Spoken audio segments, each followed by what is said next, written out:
Many years ago during ancient Egypt, the pharaohs who ruled over Egypt were very cruel towards the descendants of Yaqub, peace be upon him.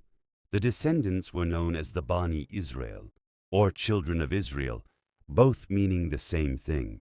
They were kept as slaves and forced to work for small wages, and sometimes even for nothing. The Pharaoh wanted the Israelites to obey only him and worship only his gods.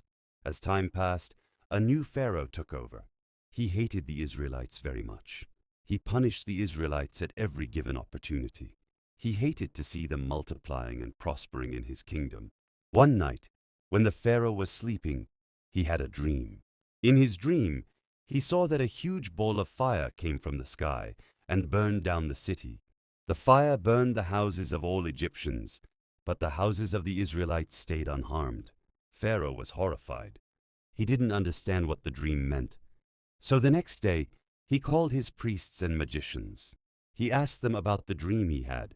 The priests said to him, "This means that a boy will be born to the Israelites very soon. Egyptians are going to perish at the hands of this boy." The Pharaoh got very angry. He ordered to kill every male child born to the Israelites. Pharaoh's order was carried out, and the soldiers began to kill every male child born to the Israelites. It was during that time that Prophet Musa, peace be upon him, was born. The prophet was born to a poor family, and he had an elder brother named Harun, peace be upon him, and another sister. When Musa was born, his mother feared and did not know what to do, as she knew if they found the baby, they would kill him. However, Allah had a plan for the future prophet. He ordered his mother to place him in a basket and allow it to float downstream in the great Nile River. Musa's mother did as she was told, and as she let him float in the river, her heart grieved for her son. However, she was aware that Allah cared for her son, and she knew that no harm would come to him. As the basket floated away, she asked her daughter to follow the basket downstream and make sure that no harm came to her son. The basket floated in the river for a long time. Allah was guiding the basket, and after floating on River Nile for some time, the basket entered a small stream. The Pharaoh's wife was bathing in that stream, and when she saw the basket, she asked her servants to bring it ashore. When she saw the baby, she fell in love with him. Pharaoh's wife was very different from the Pharaoh. She was a believer, and she was also merciful.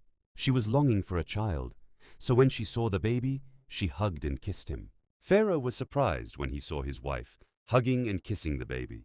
He was astonished as he saw her weeping with joy, which he had never seen before.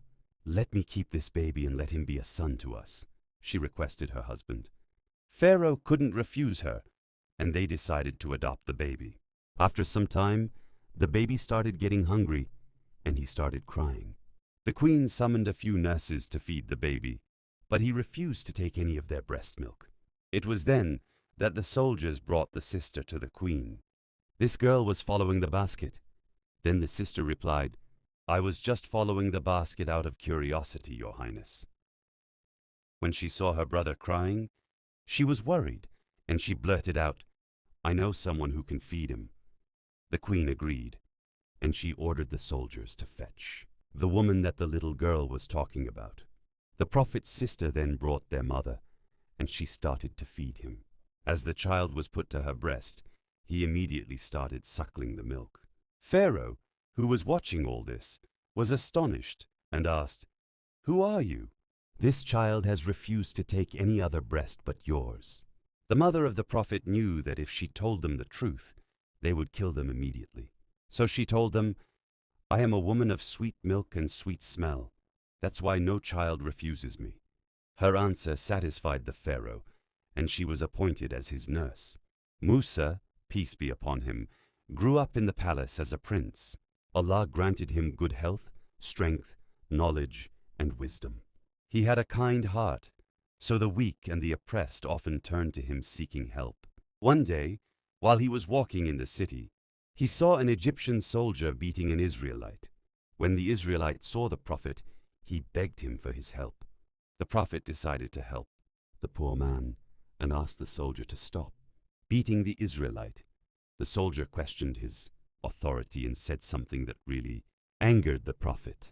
The prophet first tried to reason with the soldier, but he was not willing to listen. Then the prophet stepped forward and hit the soldier with such a powerful blow that he collapsed and died. When he realized what he had done, a cold sweat broke out from his forehead. He said to himself, "This is the evil work of Shaitan. He misled me." The prophet knew that it was a sin to kill anyone. He knelt on the ground and prayed to Allah, "O my Lord, I have indeed wronged my soul. Please forgive me." The next day, news of the incident spread. A man warned Musa that the authorities planned to arrest him, so he fled Egypt. He traveled through the desert toward Midian, exhausted and alone, relying only on Allah. When he reached Midian, he helped 2 women water their sheep by lifting a heavy stone from a well. Their father, a righteous old man, invited him home. Over time, Musa married one of his daughters and worked for him for many years.